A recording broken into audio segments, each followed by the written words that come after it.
one night after they had sex, he showed her a list of all the women he had slept with. Like, he had like a computer file, like a spreadsheet of all the women he slept with.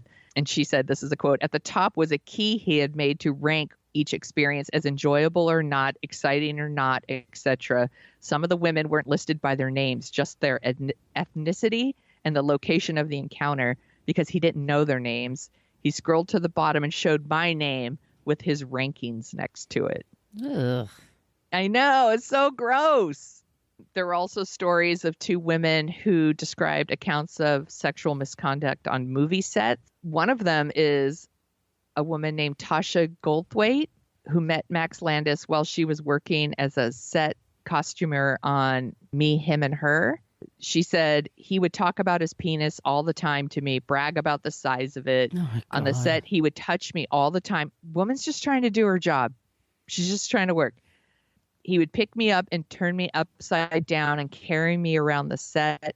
My shirt would come above my face and I'd be exposed. At one point, we were on set with people around, and he pushed me down, got on top of me on a bed. I raised my voice and told him to get off me, and eventually I managed to get him off. Jesus She Christ. said she had to quit after 2 weeks on the production Once again, because he would not leave her alone. you know what, guys? Don't bring up your dick to strange women. You know what I mean? That's not for... We don't care. We don't care. We don't want to hear about it. It's not funny. It's not cute. Just don't fucking do it. And the woman's just trying to do her goddamn job. Yeah. That's not flirting, by the way. No. I don't want to hear like, I'm flirting with you. No, that's not flirting. We don't want to hear about your dick. Okay? By the way, Tasha Goldthwait is Bobcat Goldthwait's daughter. I was going to ask that question next. Yes. Yeah, she told him what happened, and then he told the Daily Beast that aside from the story he had heard from his daughter, he'd heard, quote, "a lot of talk about Landis's behavior, and I don't know why the story never gets broken, and I don't know why he has the ability to crush this story, or his family does, or the people that hire him." Wow. Good for you, Bobcat Goldthwait. Stand up for your daughter. Yeah, absolutely. So many of the sources who spoke to the Daily Beast said they had been expecting a call, an article for years. Apparently, the Hollywood Reporter had also put together an investigative story about Max Landis and never published it. They declined to comment to the Daily Beast about what they did or didn't write. After the Daily Beast story came out, Max Landis was dropped by his manager, and then friends and more ex-girlfriends started speaking out. Oh, hold on a second. Oh my gosh, one of my stories, I don't know where it went. There's a story, we link it in the show notes. So sorry about this, you guys, but it's written by an anonymous woman who told a story about going on like a camping trip with Max Landis, and they're in the middle of nowhere, and he raped her as well. Oh, Jesus. Yeah, but she wrote it anonymously, and it's on Medium, and she was so scared. And this was one of the things that kind of tied to what happened with the woman who went to Disneyland is he makes these friends with women, and then he makes them feel kind of comfortable enough to go on a trip with him somewhere, and you're dependent on him and you're alone with him, and then he attacks you and you're just trapped. And that's what her story's about. And like I said, it's in the show notes. So I'm sorry, I don't know where that went. So after that Daily Beast story came out, he was dropped by his manager, and then all these other people started speaking out. So Brian Kopelman, who wrote Ocean's 13 and he directs Showtime's Billions, tweeted, "The Max Landis story is disturbing and infuriating. I've never met Max, but over the years, I've had a jokey, friendly relationship with him on social media. Brave, Allie Easton, and other women have made it clear Max has done monstrous things and has had many chances to show remorse and change, which he hasn't done." Actor-producer Brad Gage tweeted, "The biggest shame of my life is knowing that I was friends with Max Landis. Recently, there have been several women to come forward with statements about Max's extreme manipulation and sexual, emotional, and verbal abuse. I urge you to read the statements and believe them because I know these women and they're telling the truth. Their truths are why I completely cut ties with Max over 2 years ago. These women's stories are real and honest and should be taken seriously." There's a couple more here. Chronicle director Josh Trank tweeted that he 100% believes every word of the article about Max. The director? Yeah. Wow. Yeah, the director of Chronicle. He says he banned him from visiting the Chronicle set in 2012. He knew that he was doing these things. And he actually banned him from the set. To read about the terror he inflicted on so many women since then makes me sick to my stomach, heartbroken beyond measure. I think Josh Trank probably could have done a little more, but that's okay. Well, we've had that conversation before, too. Yeah. You know, where do you go? Who do you tell? What would they do about it? I mean, yeah. He probably felt like there was nothing he could do about it, right? Right. Like, he's like, I did what I could. Oh, you know what? I'm being a dick. He did what he could. He banned him from the set. Yes. There you go. You know, so I take it all back. I'm sorry. Actress Whitney Moore, who dated Max Landis in 2011, posted an open letter on Twitter. This is all after the big Daily Beast story. She said that she thought she would never say anything publicly about Max Landis because she thought forgiveness was the correct way to heal. And she felt like she defended him for so long because she thought he would get better. Because he has potential, Sonia. Potential. It all comes down to potential. She said, in this quote, I thought there was no point in sharing the horrific, inhumane things he did to me because publicly condemning someone who is working on themselves is unproductive. Now I know that this was a lie. He never got any better. He hid behind his friendship with me and several other good people so he could continue to hurt people behind closed doors and not be questioned. This is correct. Another woman, Chloe Dykstra, she posted an article on Medium back in 2018 detailing like very similar emotional abuse. She did not identify the person, but it was later identified to be Chris Hardwick. She also tweeted support for these people. She said that Max Landis was like family to me, but I have witnessed some of the behavior firsthand, and I deeply regret excusing it and remaining friends with him. I believe Whitney, and I stand by her. And then, because our timing is always really, really good here at What a Creep, Max Landis hasn't issued any kind of statements about the Daily Beast article or any of the other statements. But then on February 11th, he posted on Instagram, and he said, like, someone asked him, you know, why can't you address this publicly? Why can't you Dan Harmon this shit and make a comeback? Now, if you guys don't know, Dan Harmon was the creator of Community, and he also now does Rick and Morty, and he was accused of being like of sexual misconduct or being like sexually inappropriate in the workplace. He actually like listened to what these women had to say, and I was fucked up. This is fucked up. I'm listening. You know, he actually like put in the work and like tried to like rehabilitate himself and be a better person. Yeah, he has a podcast and I'm sorry. Yeah, he has a podcast, and it was a woman that was a writer that he had a crush on, and she didn't crush on him back, so he made her feel shitty.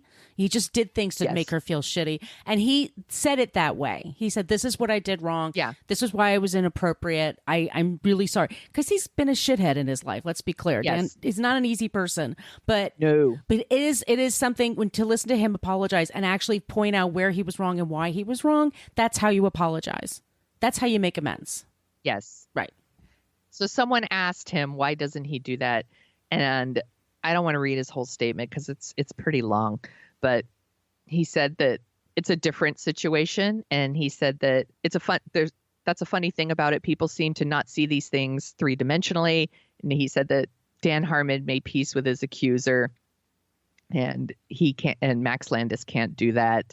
And then he said, for me, it's not about a comeback. It's about trying to repair my life and my relationships offline and out of the entertainment industry, and take this as an opportunity to continue to work towards growth and becoming a better person. I hope he is doing those things. Mm-hmm. Yeah. He said, if I get to make amends or continue my career in any fashion, it certainly won't be because of some eloquently written PR move. That's fact. Mm-hmm. Whatever you think of me, it cannot be overestimated how much this has affected my real life. I should hope so, right, by the way. Jesus Christ. I simply haven't felt comfortable giving some sort of curated apology or denial if I haven't finished personally processing this in a way that is healthy. Now it's about making amends where I can, staying positive, trying to give back and keep growing, and in some cases just staying the hell away from certain people.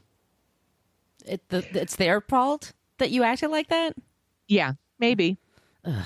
I'm like, sounds like someone has some more processing to do. Yes, please. I don't want to, I'm like, maybe he's trying to work on his shit. I don't know, but I'm not going to base him on his potential.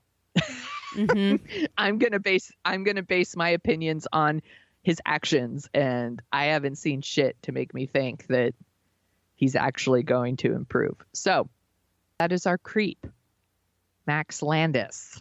Wow, great job. Thank you. And now my Hollywood trilogy is complete. Unfortunately not. They keep coming out of the woodwork. I know. There'll be more, but we did Brett Ratner, Bryan Singer, and Max Landis. Well done, Sonia. Thank you. Are you ready to hear about someone who's the child of a very famous person, but isn't an asshole? Yes, please. Okay, let me take a sip of coffee and then we'll get right into it.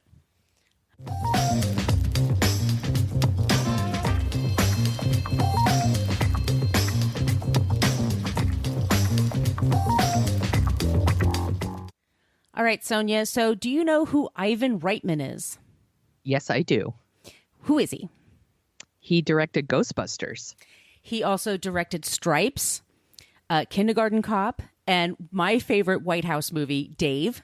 And I love Dave. We should do that for Dorking Out. Okay, let's put Dave on the list. I love Dave. Yeah, it's a great movie. He is the father of two kids. One of them is Jason Reitman, and Jason's a very talented director. He directed Thank You for Smoking, Up in the Air, and Juno. He's also produced a whole bunch of movies. They're very busy, but I don't know if everyone knows about Catherine Reitman, and she is his daughter. And Catherine is amazing. She produced. I found her last year when Netflix put out a series called Workin' Moms, and it's a Canadian comedy about women, new mothers, and how they handle work and life and all that stuff with babies, which normally would not be my jam because I'm single. I don't have kids. It's like I don't care about sippy cups and stuff like that. Just don't give a shit. I was going to say, you don't care about sippy cups? No, or potty training or timeouts. No, don't care. But here's the thing. Catherine has been working as a writer and an actress for many, many years. She was definitely into the comedy scene in LA. Her husband is Philip Sternberg. And they moved to Toronto because she had this idea for a TV series and she couldn't sell it in the States. And Workin' Moms, it's a show that it starts off the very first episode, spoiler, it's women at a group for new mothers and they're all topless. And that's how you meet these actresses. And it's not sexualized at all. It's just like, this is what it is. And now you have pumping milk things and stuff like that. She is a big proponent of talking about postpartum depression. She has two young boys. And each time she had her baby, she went through very hard depression. Oh. And she found comedy and writing her way of working through it. And with her second son, she wrote dealing with that after having him and also creating a TV show. And she, hiring the actors, she directs many episodes. She writes all the episodes. Her writing crew is mainly women. Occasionally a guy shows up. Most of the crew on the set is female. And I'm telling you, it is funny as shit. It's a super funny show, and it's available on Netflix. They have 3 seasons on Netflix right now, but they have a 4th one starting in all you lucky Canadians. That's going to be on TV there soon. But Catherine gives a lot of talks about TEDx talks and things like that about postpartum and just how and working with depression and working with, when you have a mental health issue and finding the keys for you to get through it and to not feel so alone, because you can feel so alone.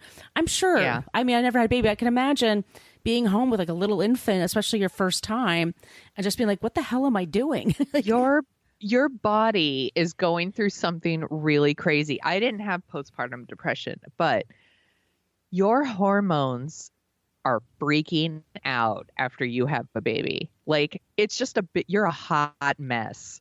And then you're alone in a house most of the time with a little baby. It's a lot. Right. It's a lot to deal with. Like, I don't even, how, other women who haven't had babies, stuff, you've had like PMS and you feel like a little like extra emotional. it's like that times 1,000 or 1,000,000. It's like everything's heightened, and you can't